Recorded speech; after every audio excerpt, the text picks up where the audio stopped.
쌀이 울타리에 와주셔서 고맙습니다.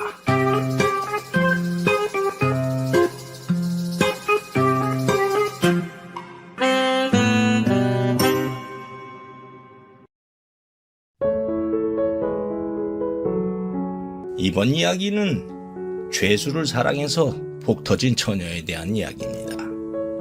조선시대에는 죄수를 도와주면 중벌을 받는 시대였는데 죄수를 사랑해서 복을 받다니 도대체 무슨 일이 있었길래 복을 받았을까요? 그 이야기 시작하겠습니다.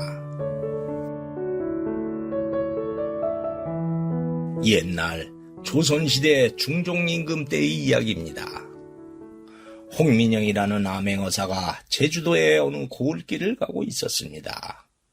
그런데 어린 소년이 울고 있는 것이 아니겠습니까? 어사는 사연이 궁금해서 물었지요. 아니 얘야, 무슨 일로 그리 우는 게냐? 누나 때문에요.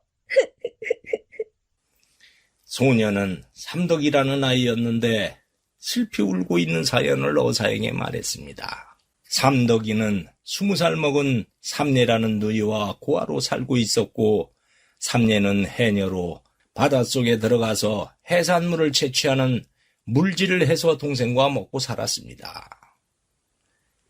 삼례의 부모님은 제주 관아에서 일을 하는 관노였는데 어머니는 삼례를 낳고 일찍 세상을 떠났고 아버지는 북방의 성을 쌓는 일에 부역으로 끌려갔습니다.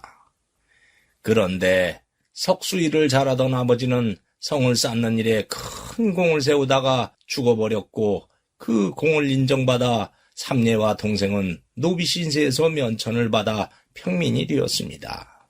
그러나 졸지에 고아가 된 오누이는 먹을 것이 없어 어떻게든 살아야 했고 삼례가 다행히 물질을 잘해서 끼니를 해결했지요. 삼례가 바다에서 다른 해녀들과 열심히 물질을 하는데 그때 바다 저편에서는 김선비라는 선비가 유배형을 받아서 제주로 귀향을 오고 있었습니다. 김선비는 조정에서 높은 관직에 있었는데 아내는 아들을 낳다가 일찍 세상을 떠났고 김선비는 재가를 하지 않고 키우다가 영모에 연루되었지요. 그래서 외아들을 고향 친구에게 맡기고 제주도로 귀향을 오게 된 것이었습니다. 김선비가 제주도로 유배를 오자 도지사격인 제주목사는 김선비의 숙식을 기본적으로 해결해 주어야 했지만은 김선비의 신분이 땅에 떨어져 버린 것을 잘 알았지요. 그래서 귀찮아하며 가난한 농부의 헛간에서 살도록 대충 처리했습니다. 농부는 김선비가 귀향을 온 죄수라 구박하며 멸시했습니다. 에잉, 가뜩이나 먹고 살기 힘든데 입이 또 하나 생겼어. 우리도 먹을 것이 없으니 줄 게 없어요. 먹을 건 알아서 찾든가 하고 잠은 헛간에서 자시오. 그렇게 해서 김선비는 헛간에서 자면서 먹을 것을 스스로 구해서 먹어야 했습니다. 조정에서 높은 관직에 있던 양반이 어느 날 스스로 먹을 것을 구해야 하니 김선비의 고생은 이만저만이 아니었지요. 그러던 어느 날 삼례가 바닷일을 끝내고 집에 오다가 멀리서 김선비가 칡뿌리를 캐는 것을 보게 되었습니다. 김선비는 칡뿌리라도 캐서 먹으려던 것이었지요. 그 모습을 본 삼례는 고을 안악으로부터 김선비에 대해서 들은 이야기가 떠올랐습니다. 에이그, 한양에서 잘 나갔으면 뭐하나. 이제 죄인이 되어서 저렇게 풀뿌리 캐서 먹고 있으니 사람 팔자 알 수 없는 거요. 삼례는 김선비가 조만간 굶어 죽을 게 뻔하다는 것이 눈에 보이는 듯 했지요. 삼례는 고아가 된 후에 먹을 것이 부족해서 동생과 함께 매일 굶주렸던 기억이 떠올랐습니다.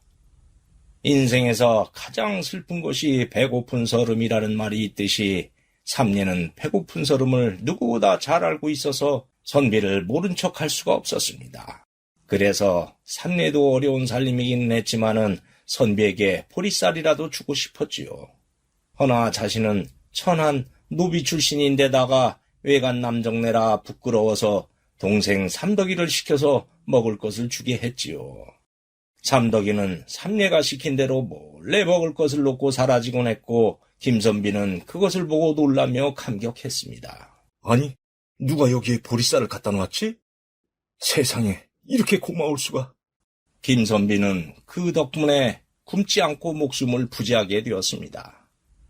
김선비는 누가 도움을 주는지 궁금했지만 도무지 알 수 없었지요. 그러던 어느 날 삼례가 바다에서 물질을 하다가 그만 물속의 바위에 다리를 다쳐 파도에 휩쓸려 죽을 위기에 놓이는 일이 일어났습니다. 사람 살려! 그때 때마침 김선비가 그것을 봤습니다. 김선비는 마침 옆에 있던 나무 판자를 타고 삼례에게 다가가 끌고 무트로 올라왔습니다. 이보시오, 정신 차려요! 그래도 삼례가 숨을 쉬지 않자 김선비는 급한 상황이라 인공호흡을 시키려고 했습니다. 그런데 삼례가 토했는지 입 주위에 음식 찌꺼기들이 붙어 있는 게 아닙니까?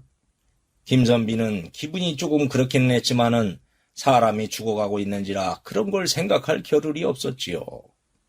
그래서 두 손가락으로 삼례의 코를 막고 자신의 입을 삼례의 입에 대고 공기를 불어넣어주는 인공호흡을 했습니다.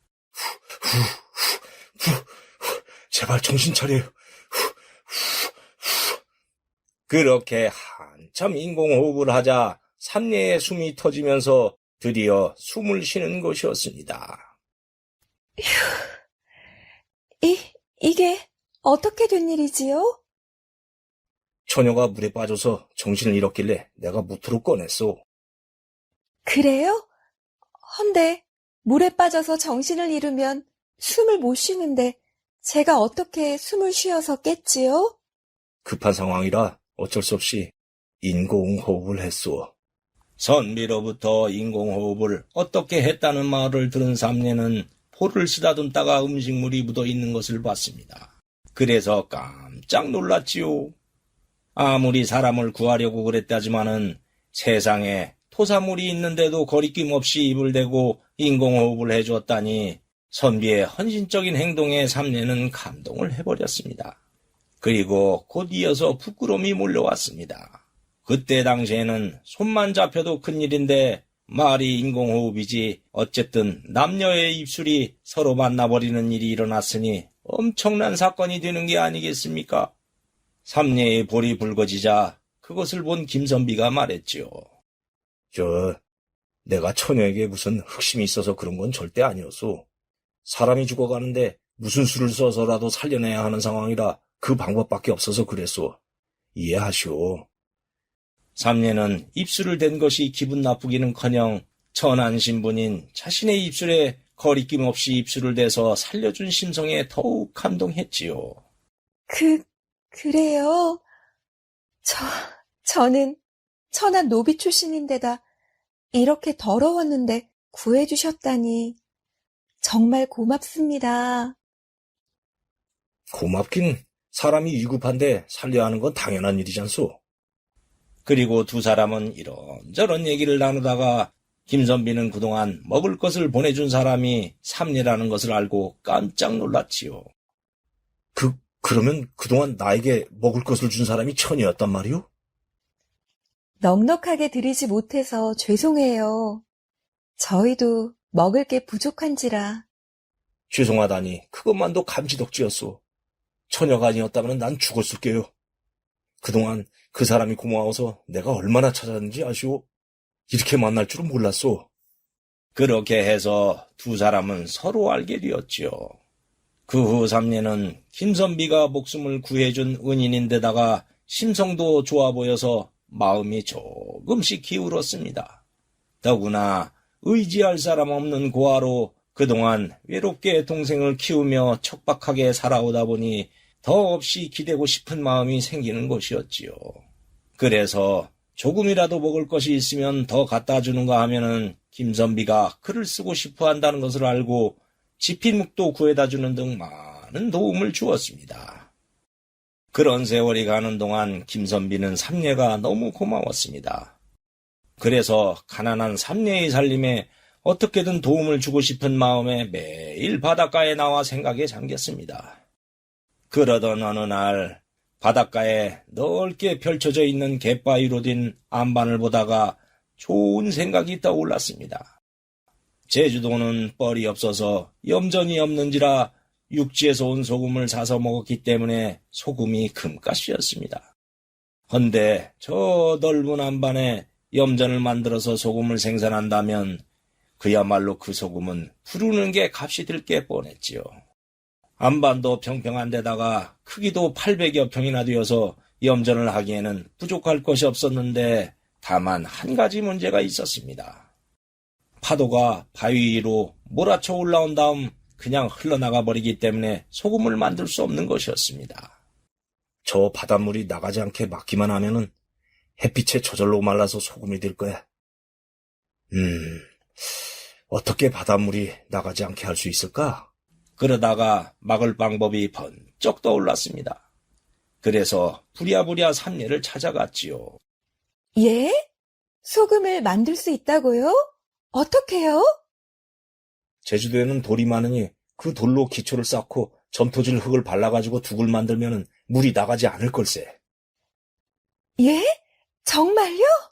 그 말을 들은 삼례는 김선비를 믿는지라 곧바로 동생과 함께 염전을 만들기 시작했습니다. 물론 김선비도 밤낮을 가리지 않고 함께 둑을 쌓았지요. 그러자 소문을 들은 고을 사람들은 한 번도 시도하지 않은 방법으로 염전을 만든다는 것에 콧방귀를 뀌며 비웃었습니다. 아유, 무슨 염전을 만든다고 저러나?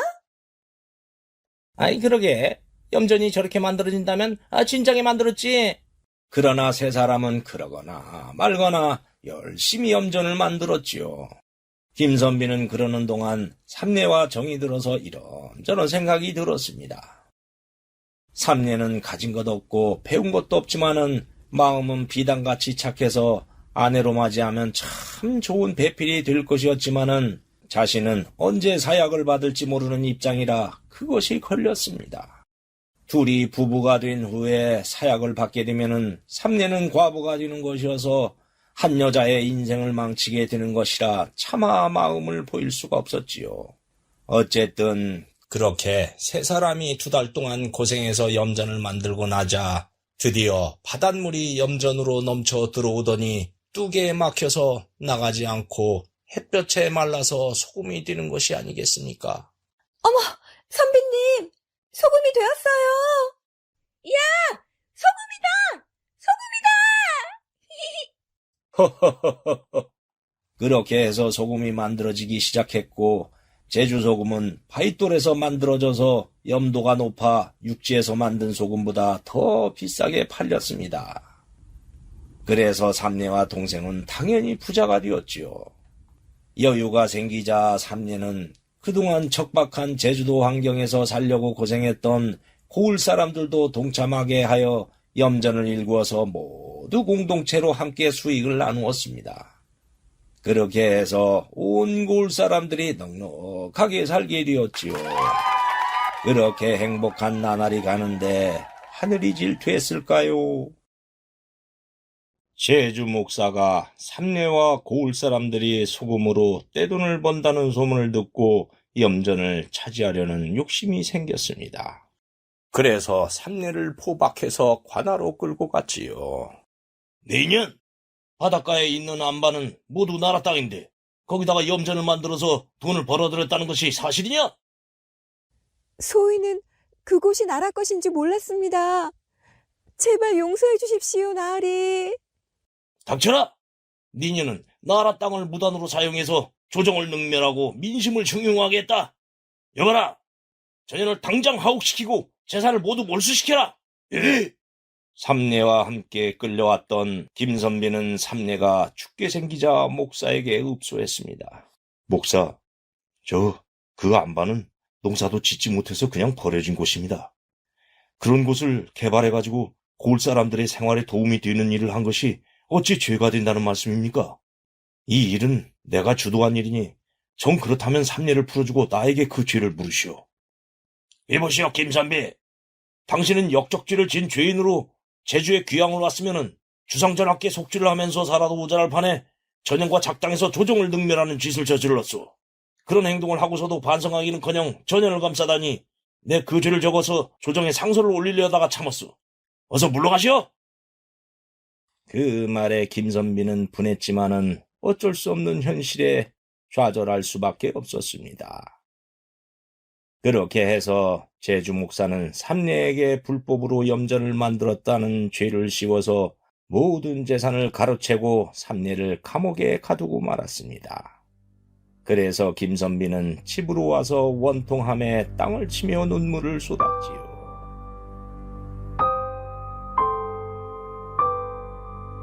삼례.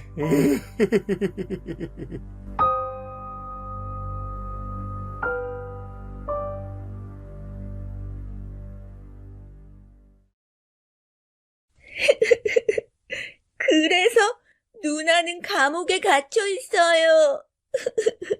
그런 천하의 괘씸한 관리가 있었단 말이냐. 알겠다. 내 이놈을 당장.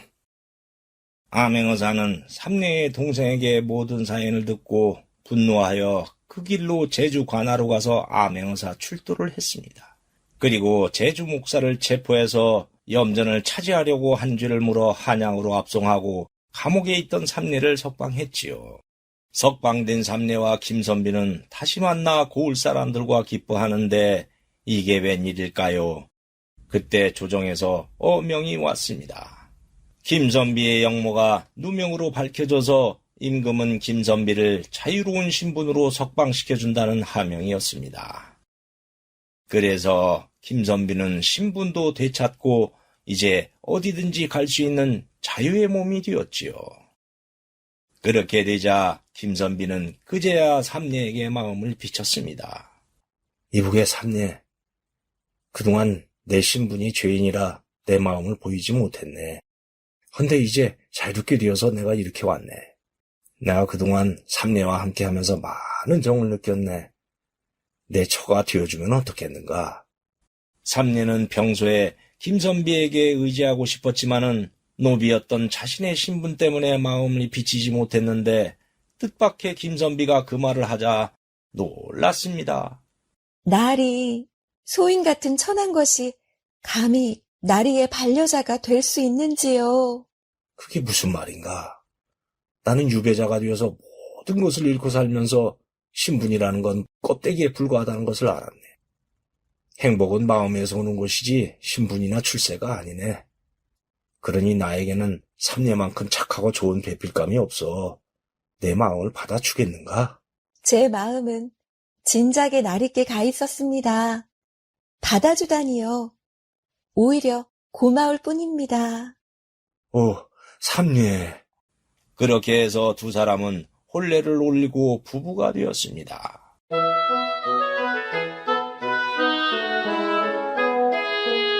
그리고 김선비의 고향 친구 집에서 살고 있는 어린 위아들을 함께 키우기 위해 삼례는 고을 사람들에게 염전을 물려주고 김선비의 고향으로 함께 떠났습니다.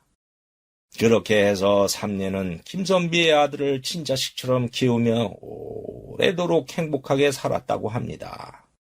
그 후 세월이 흘러 어느 날 지각 변동이 일어나 염전은 사라졌지요. 그렇게 염전이 사라진 후 오랜 세월이 또 흘렀고 명종 임금 때 강렬하는 사람이 제주 목사로 부임해서 왔습니다.